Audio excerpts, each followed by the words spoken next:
Today I'm going to show you one quick and easy filet mignon recipe.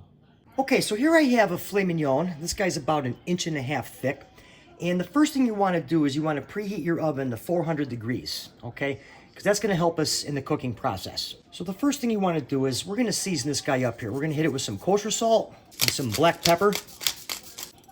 And we want to season both sides, okay? Now, a filet doesn't have a lot of marbling in it, like a strip steak or a ribeye. That's okay. I'm going to show you how we're going to bring ultimate flavor to this filet mignon. So now we're just going to take our steak and we're just going to mop up all the seasoning on the plate here. We don't want that to go to waste, okay? All right, let's set this bad boy aside. Okay, so the steak's hanging out. I have my pan heated up here. Now we want to add just a little oil to this pan right here. And now our steak. Add it in there. And just give it a nice gentle press, okay?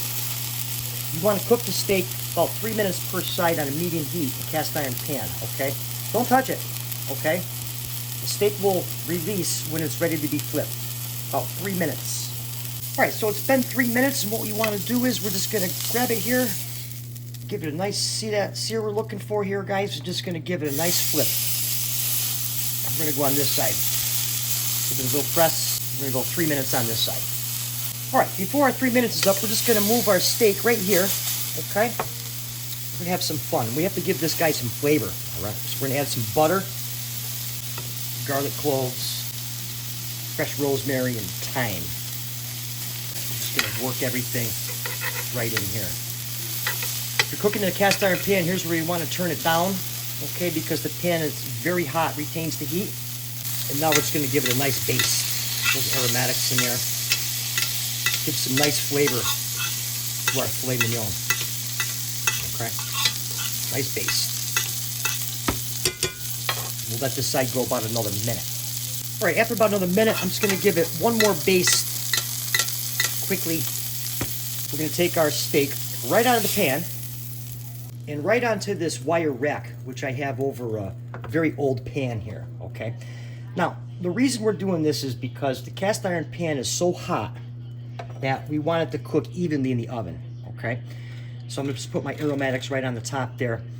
We're gonna put this in our preheated oven, 400 degrees, 6 to 8 minutes. I'm gonna check it after 6 minutes, okay? So unless you like your steak black and blue, like my friend, okay, we need to finish it in the oven. So we're gonna drop it in there, check it after 6 minutes. All right, so it's been about 7 minutes. I took the steak out of the oven, and now what you wanna do is, you wanna take it right off of our rack here, okay, and rest it right on this plate, okay? You want to let it rest for about 5 to 8 minutes. And I'm just going to take some of that garlic pan sauce, just put a little bit on the top. All right, like I mentioned, 5 to 8 minutes, we're going to let it rest uncovered. Okay, so I let the steak rest for about 8 minutes. All I did was give it a slice here. And let's take a look at this bad boy, see how it came out here. Yeah, I'm thinking that's looking pretty good right there. If you're team medium rare, this is a home run. For the $5 steak, that's just as good, if not better, than a filet mignon. Be sure to watch the video that's on your screen right now, and I'll see you over there.